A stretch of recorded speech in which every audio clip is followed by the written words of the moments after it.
Interested in learning about wine, but not sure where to start? You're in the right place. Welcome to the Cork and Fizz Guide to Wine podcast. I'm your host, Haley Bowman, and I'm so glad you're here. I'm a wine enthusiast turned wine educator and founder of the Seattle-based wine tasting business, Cork and Fizz. It is my goal to build your confidence in wine by making it approachable and lots of fun. You can expect to learn everything from how to describe your favorite wine to what to pair with dinner tonight, and so much more. Whether you're a casual wine sipper or a total cork dork like myself, this podcast is for you. So grab yourself a glass and let's dive in.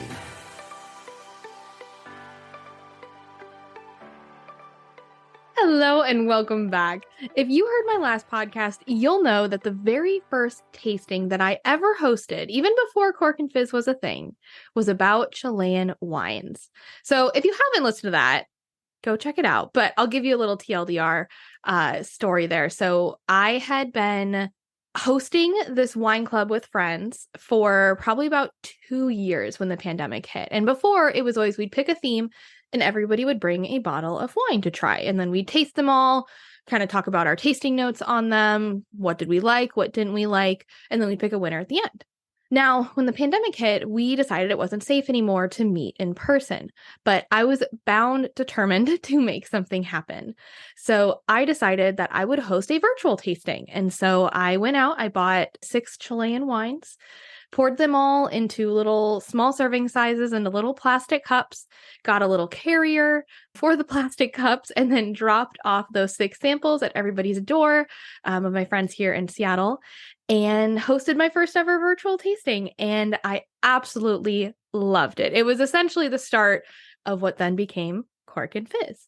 So I figured, why not start off my new mini-series on different wine regions around the world with the region that started this whole thing, Chile. Plus, it's an amazing region known for a great bang for your buck when it comes to buying wine, and really fun fact, sustainability.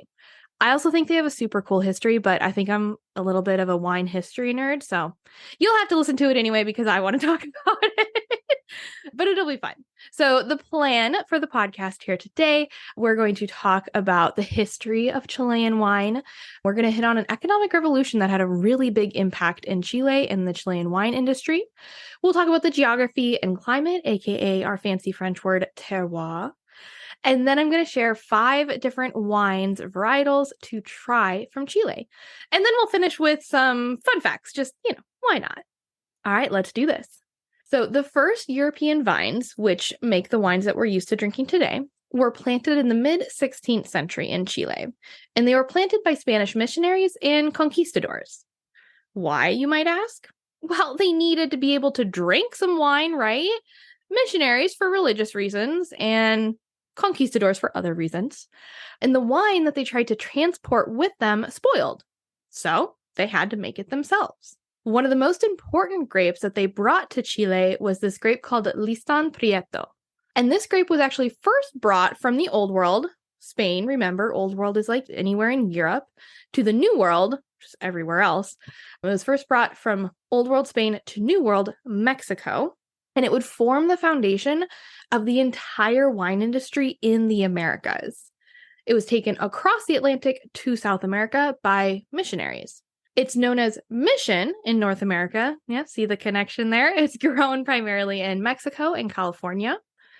And it was originally known as Criolla Chica in Chile. However, it became so common that it was simply called Pais. And Pais is Spanish for country, so essentially the country wine. This grape, it's hardy, it's resistant to drought, and it prefers hot and dry climates. See why it grows well there? It used to make really low acid, high sugar wines. Think like your cheap table wine. However, now this Pais is experiencing a revolution of sorts. Winemakers are producing these really beautiful handcrafted wines. And we'll talk about this grape a little bit later on in the podcast as one of the wines that you need to try from Chile. So despite being founded by the Spanish, the budding Chilean wine industry experienced more influence from France than it did Spain. Rich Chilean landowners and mining barons would show off their wealth with these Bordeaux-style chateaus. They planted their vineyards with imported French grapes, like Cabernet Sauvignon, Merlot, and Carmenere. Though they didn't actually realize they were planting that last one, the Carmenere. We'll talk more about that later. They also hired French winemakers to come make the wine once the grapes were harvested. Now, you might ask, wouldn't French winemakers be in France? Well, normally, yes. Also, keep in mind that Chile is in the southern hemisphere, so it experiences harvest at a different time. French winemakers had a reason for being in Chile, and this was because at this time, France had been hit with this little tiny aphid-like bug called phylloxera. And of course, this terrible thing came from America. No surprises there. And it simply just utterly destroyed European vineyards. So again, it's phylloxera, this tiny little aphid-like insect. It didn't affect America as much. We did get hit by it, but we quickly learned that our roots, the rootstock of grapevines in America, were resistant to the bug. So while France had to rebuild their vineyards after the destruction by grafting their roots onto the American rootstock, many of those French winemakers headed south for Chile and other New World regions to continue making wine. Fun fact, Chile is one of the only major wine regions not hit by phylloxera. Even the neighboring Argentina fell victim to the little insects. There's really no true explanation for why they haven't been hit. A couple reasons could be dry soil, a physical isolation, which we'll talk about. Flood irrigation also could have helped in this case. But again, they just never got hit by it too much. Okay, so this brings us to the economic revolution that Chile has experienced. So Chilean wine started with a pretty bad reputation. It was known as value wine. The wine was serviceable, but unexceptional. And this was due to a couple things. So for one, they had political instability, which had a big impact on the wine market and the wine industry. There were high taxes and just low interest in wine. So if we're going to get taxed a bunch and no one's really interested in it anyway, why would they go into the wine world? And as Chile was growing their wine market, the world market just wanted cheap wine. And so they were like, great, we can do that. We'll make a bunch of cheap wine for you. Now, political, economic, and social changes in 1980 luckily led to considerable domestic and foreign investment in Chile. The government changed to a democracy and started exporting more wine. In 1980, less than 2% of wine in Chile was exported, and that jumped to an export value of over $1.5 billion in 2010. And in 2015, 70%, so it went from 2% to 70% of wine was exported out of Chile. In 2019, Chile became the fourth leading country in wine export. In less than 20 years, Chile went from unexceptional table wine to the Bordeaux of South America. One of the major factors in this revolution was international investors, as well as international joint ventures. So essentially, there were these early investors in Chilean vineyards that came from primarily European wineries. And so they already had, it was primarily winemaking families that already had an established winery in Europe, and then they went and explored Chile. So some examples of these, you have the Torres family from Spain. You have the Rothschilds from Chateau Lafite Rothschild. You have, let me say this right, Paul Pontalier of Chateau Margaux, very important winery in Bordeaux, I believe. And then a Chilean-born vintner, but an owner of a Napa Valley winery. So we've got a little bit of American winemaker out here too, the Napa Valley winery Quintessa. One woman who had a very large impact on the Chilean wine industry was French woman Alexandra Monnier Laposteau. She's the owner, with her family, of the famous French liquor firm Grand Marnier. In 1994, she bought property in Chile and immediately hired the world's most famous consulting winemaker to make world-class wine at the La Postel winery. Remember, this is from a region that just 15 years before was making nothing exciting and certainly not making large profits on their wine. So this was a really big venture to take.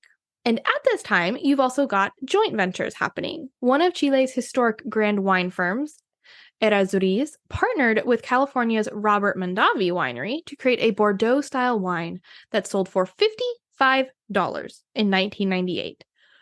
which is a startling high price, but it sold well. And just a year later, Bordeaux's Chateau Mouton Rothschild and Chile's Concha y Toro introduced their Bordeaux blend, selling for $70 a bottle. And again, it sold well. And of course, while all of these big firms were being established and building these giant, beautiful wineries, selling wine at would have been laughed at prices just 20 years earlier, there was another style of winery emerging, and that was small wine estates that were owned by the growers. Rather than selling their grapes, these growers began making their own wine and their own brands. All right, now that we've talked a little bit about the history and the revolution that happened in the winemaking world of Chile, let's talk about the geography and climate. Now, Chile has nearly the perfect growing conditions for growing grapes. First off, perfect seclusion. They've got the Pacific Ocean to the west, they've got the Andes to the east, and they've got the Atacama Desert to the north. And then south is, Antarctica. Physical isolation also means few vine diseases or pests, like that phylloxera, remember? So they also need to use little to no sprays or chemicals in the vineyards to keep the grapes healthy. The region experiences these warm, dry, sunny days. That warmth allows for a long growing season, and it gives the grapes time to ripen completely and develop sugars. That dryness allows the vines to work hard. And the harder a vine has to work to get water, typically the better quality your grapes are. Also, being next to the ocean, they have the cooling ocean breeze. It traps the flavors of the grapes in overnight. So we have that heat during the day to develop flavor, and that cool breeze at night helps trap that in along with the acidity. It also discourages pests.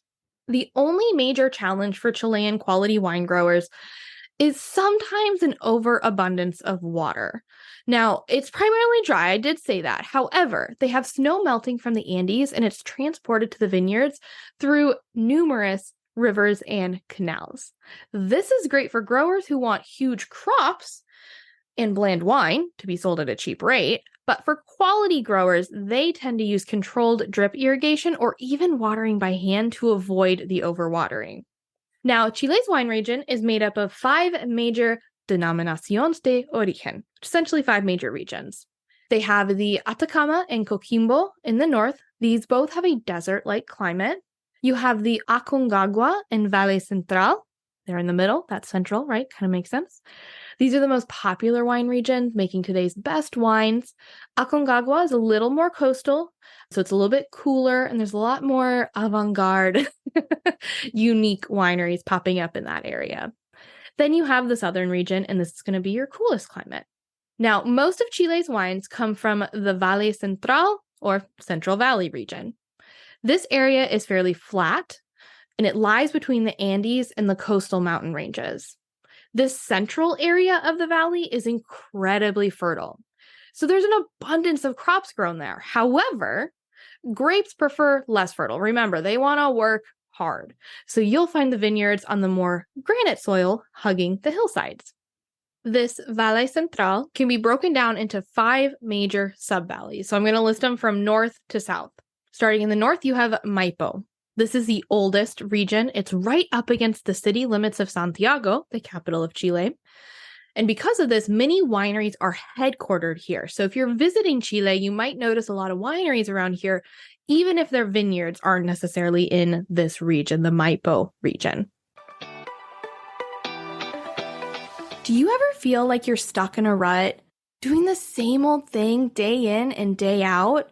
You wake up, go to work, come home, go to bed, and repeat. When life gets busy, it can be easy to fall into that routine and forget how important it is to prioritize joy and fun. But what if I told you there was a way to break out of that cycle? A way to bring more excitement and adventure into your life. And it involves one of the most wonderful things in the world, wine. Introducing my Court Crew Virtual Tasting Club. This is not your ordinary wine club. This is a community of people who are passionate about exploring new flavors, learning about different wine styles, and having fun along the way. Each month, we'll select 2 styles of wine to focus on. We'll taste them together virtually, all while learning more about the regions that the wines are from and the grapes that make the wine. You'll also have the opportunity to meet winemakers, sommeliers, and other wine professionals through our monthly community events. But it's not just about the wine. It's about breaking out of your routine, trying new things, and having a little fun. Imagine being able to impress your friends at your next dinner party with your newfound wine knowledge. Feeling confident when you walk into a wine shop, knowing exactly what to look for and what you'll enjoy. Imagine adding a little bit of excitement to your everyday life. So why not do something for you? Come join the Cork Crew Virtual Tasting Club and start exploring the endless sea of discovery and joy that is the world of wine. Sign up at my website, corkandfizz.com/thecorkcrew, and don't forget to use code WINE101 to get your first month free. And now, back to the show. Next, you have the Cachapoal Valley. This is known to produce wines with more elegance and minerality. And then just south of that is the Colchagua Valley. This is essentially the Napa of Chile. It's very aimed towards tourists. And along with the Cachapoal Valley, sometimes this area is referred to as Rapel Valley. So if you see a Chilean wine that says Rapel Valley on it, that means it came from either the Cachapoal or Colchagua valleys.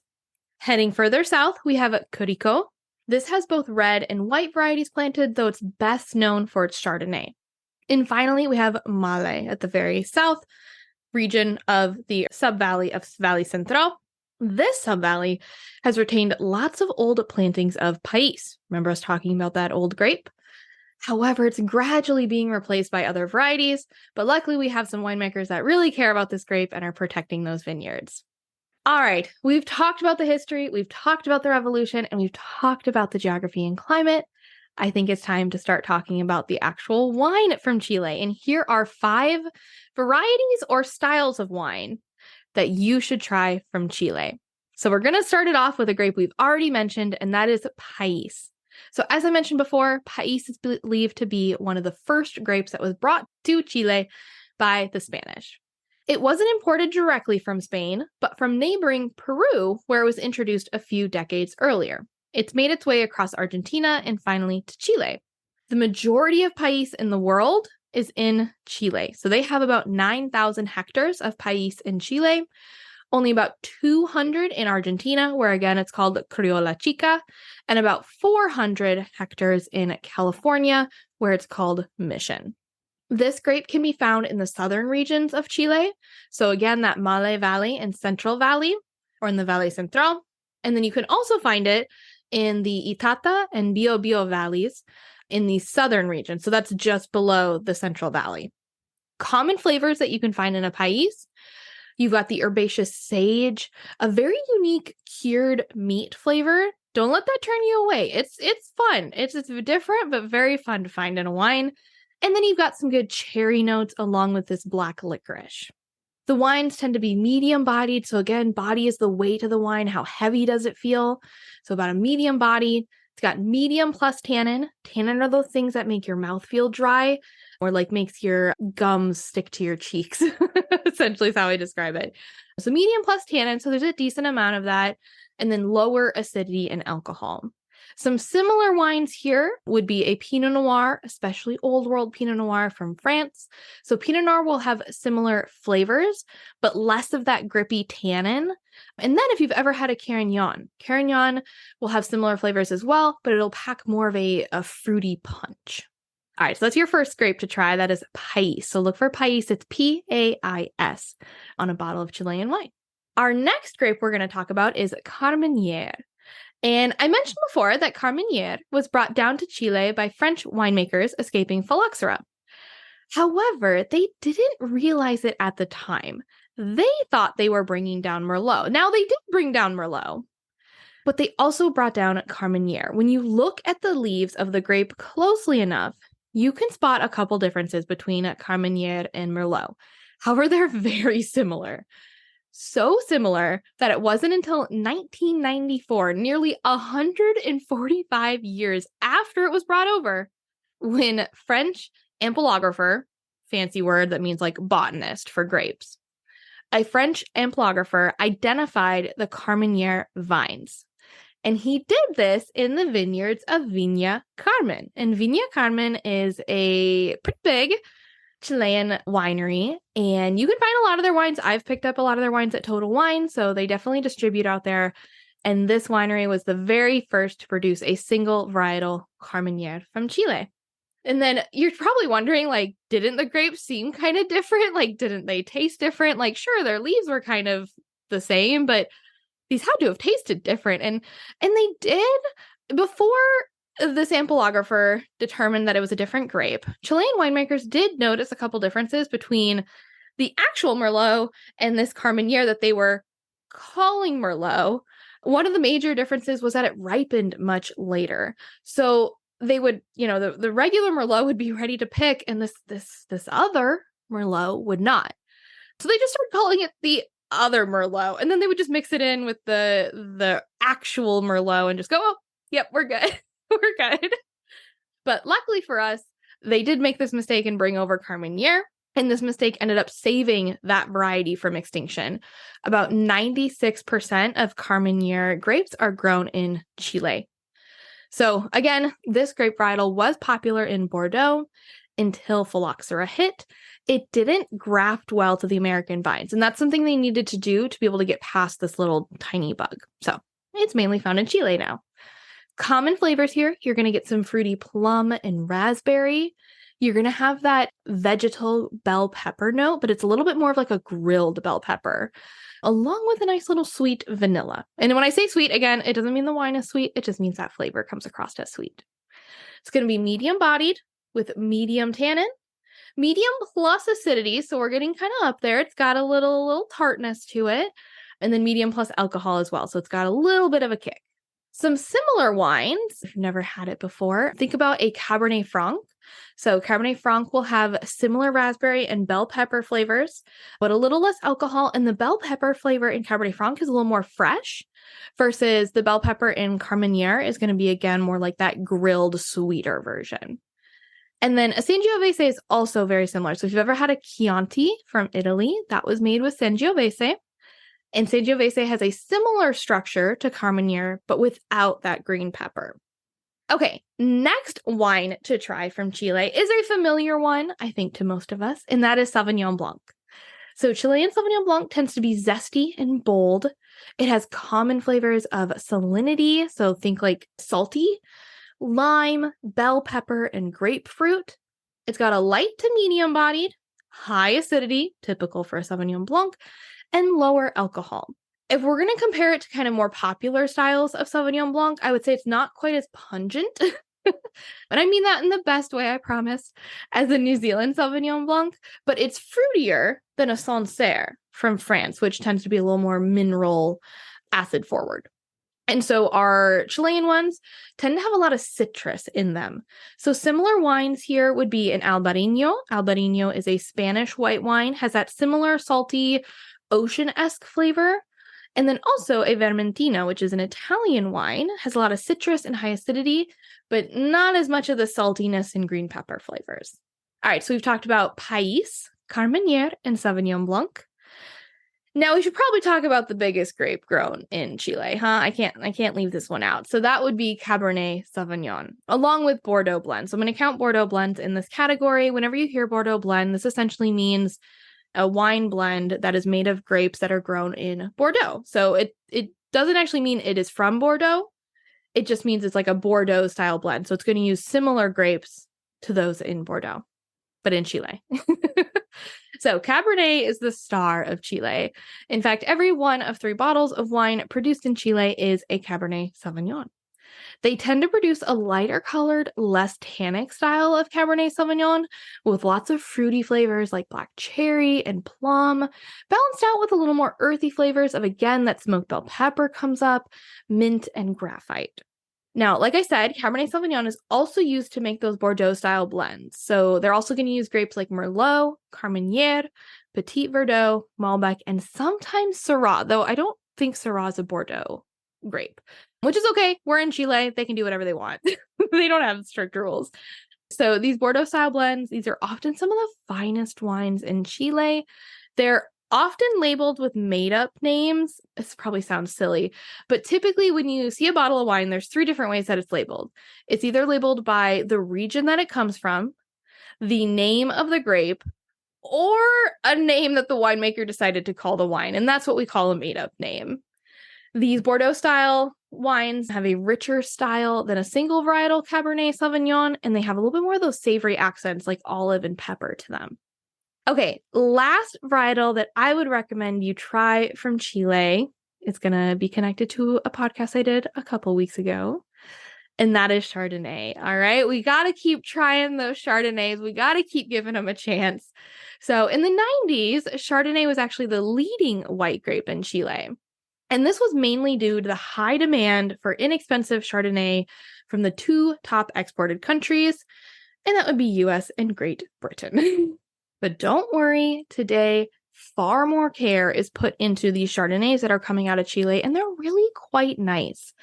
They've got this really lovely tropical fruit flavor, similar to what you'd expect from a California Chardonnay, but they have this extra burst of acidity due to their proximity to the ocean and that cool sea breeze. They are sometimes oaked, sometimes not, and they also sometimes go through malolactic fermentation. Remember, that's what gives it a little bit of that butter flavor and smell, but they're not always. So again, be on the lookout, know what style you like, and ask for it. Common flavors in a Chilean Chardonnay are going to be lemon, pineapple, baked peach, and meringue, which I don't know about you, but that sounds pretty darn good. So in summary, 5 wines that you need to try from Chile would be Pais, Carmenere, Cabernet Sauvignon. Those are your 3 red wines to try from Chile. And then you have Sauvignon Blanc and Chardonnay. Now, let's finish off with some fun facts about Chile. And I'm going to do it a little bit quiz style. So it's interactive here. So obviously I'm not there to hear your answers, but feel free to try to quiz yourself. So starting off, Chile has been dubbed the blank of South America. Chile has been dubbed the Bordeaux of South America. And remember, again, this is because they take a lot of inspiration from that French region. Okay, next up, Chile has one of the world's most extensive sustainability accreditation programs in the world, with 76 wineries certified by the Wines of Chile Sustainability Code. And this represents over what percentage of its total wine exports? So this represents over 80% of its total wine exports. So over 80% of the wine exports are certified sustainable. And these bottles are really easy to identify on the shelf thanks to a prominent seal that highlights that each is a certified sustainable wine of Chile. And this sustainability certification, it has 3 sections, so you know it's legit. It covers farming practices, work in the winery, which includes bottles and packaging, and social responsibility. So this is in terms of workers and the surrounding communities. So this is a really amazing reason to try Chilean wine. Okay, 3 more. Chile has the highest or lowest level of per capita consumption against major winemaking regions. So what do you think? Are they big drinkers? Not so much drinkers? What do we think? In fact, Chile has one of the lowest levels of per capita consumption. And I think this kind of makes sense when you think about how much wine they end up exporting. Okay, wine growing areas of Chile stretch how many miles north and south of Santiago? Again, Santiago is the capital of Chile. The answer here, they stretch over 600 miles north and south of Santiago. So if you think about the country of Chile in South America, it's on the western coast there, and it's just this long, thin country. And so the winemaking regions kind of follow that as well. So they're not very wide, but they are very long lengthwise. All right. And lastly, this one came as a surprise to me, and I swear I had to look it up a million times to double check that this was true. But how many active volcanoes do you think Chile has? Okay, whatever you have in your head, probably double it and go a little higher and maybe a little higher. Okay, so you might be close-ish now. Chile has around 500 active volcanoes. Isn't that Saying 500 active volcanoes. So it's pretty crazy that Chile has so many active volcanoes, but these volcanoes do have an impact on the wine in that in past eruptions, that the lava and everything that erupted out of the volcano stayed within the soil and thus will have an effect on the wine. And obviously, if any of these volcanoes do erupt near a wine region, you're going to have a lot of impact there, both in the destruction, sadly, but again, then in growing the vines again, and the soil will be different. And so you're going to end up with different wine. So it's pretty cool. And that, my friends, is another example of that fancy French word terroir, where the geography has an impact on the wine. Anyway, fun fact for you. I hope you enjoyed this episode all about Chilean wine, and I really hope you go try a bottle. All right, so we talked about 5 delicious wines from Chile. We learned about the history. We learned about the economic revolution, talked a little bit about geography and climate, and of course, learned a couple fun facts for you to use at your next trivia night. I hope you enjoyed this episode of the Cork and Fizz Guide to Wine podcast.